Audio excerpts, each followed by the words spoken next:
नमस्कार, वर्षा home recipe या चॅनलमध्ये तुमचे स्वागत आहे।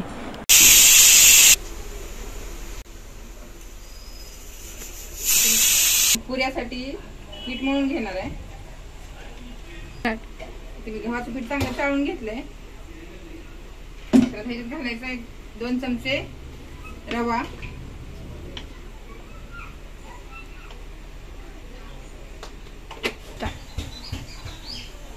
मिक्स करून घ्यायचं।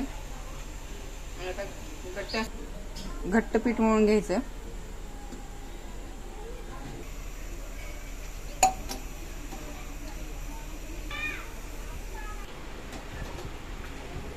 तर मी घट्ट असं पीठ मळून घेतलेलं आहे। थोडासा रवा घातला, कारण रवा घातल्यामुळे काय होते, पुरी जी आपली ती खूप वेळ अशी फुगलेलीच राहते। त्यासाठी थोडासा रवा घालायचा।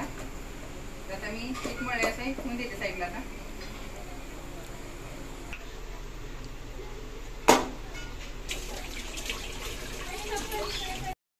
वांगी मी छान अशी कट करून घेतलेली आहे। खराब आहे का ते सगळं बघून घेतलेलं आहे। आता वांगी मी पाण्यात ठेवलेली आहे। वांगी काळी करू नये, थोडंसं मीठ टाकलंय मी। तर आपल्याला भरलेली वांगी करायची, तर त्यासाठी वाटण तयार करायचं आहे। तर इथे मी खोबरं घेतलेलं आहे। खोबरं, लसूण, अद्रक, मुठभर कोथिंबीर, शेंगदाण्याचं भाजलेलं शेंगदाण्याचं कूट आहे, ते थोडंच टाकते। घालायचे अर्धा चमचा, चवीनुसार मीठ,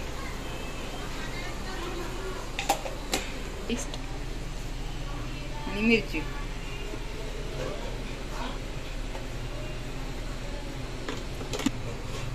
ते वाटून घेते।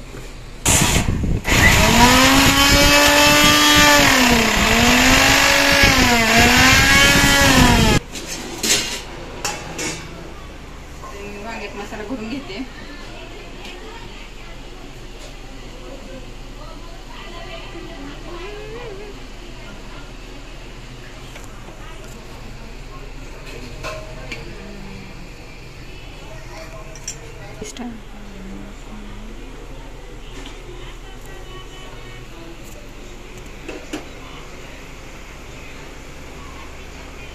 कुकर मध्ये मी भाजी करणार आहे, तर कुकर मध्ये तेल घातले। तेल घालते, जिरे आणि मोहरी, कढीपत्ता घालायचा,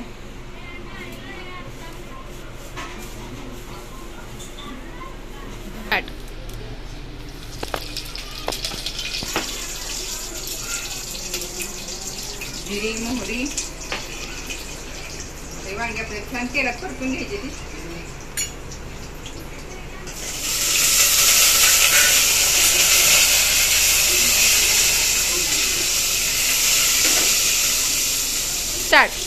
थोडस हिंग घालते।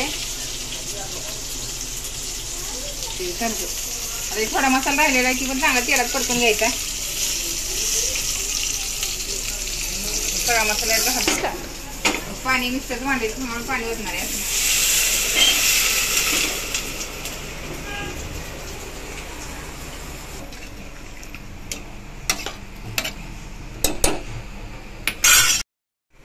कुकर आहे ती या साईडला ठेवलं। आता मी इथं पुऱ्या तळून घेते।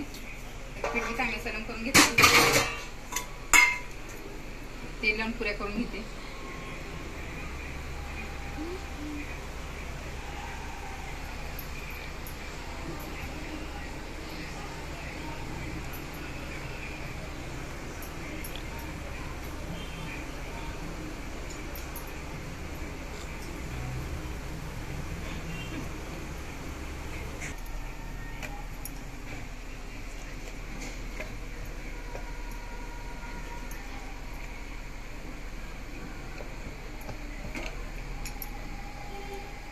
तर चांगलं तेल टाक।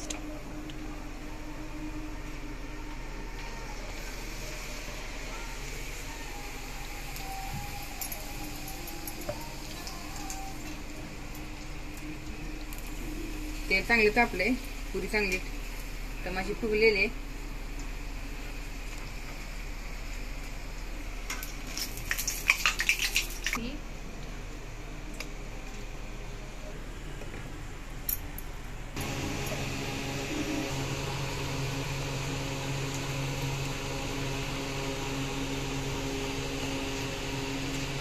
राहू दे.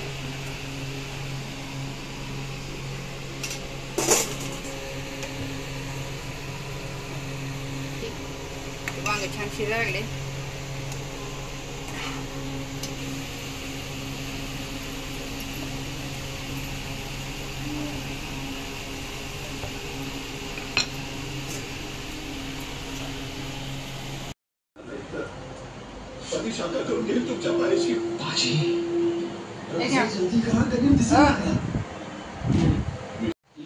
आता आमचं जेवण वगैरे सगळं झालेलं आहे. आता भांडी घासायची ती, तर आता भांडी घासून घेते. तर तुम्हाला व्हिडिओ हा कसा वाटला ते कमेंट करून नक्की सांगा आणि व्हिडिओ आवडल्यास लाईक करा आणि चॅनलला सबस्क्राईब करा.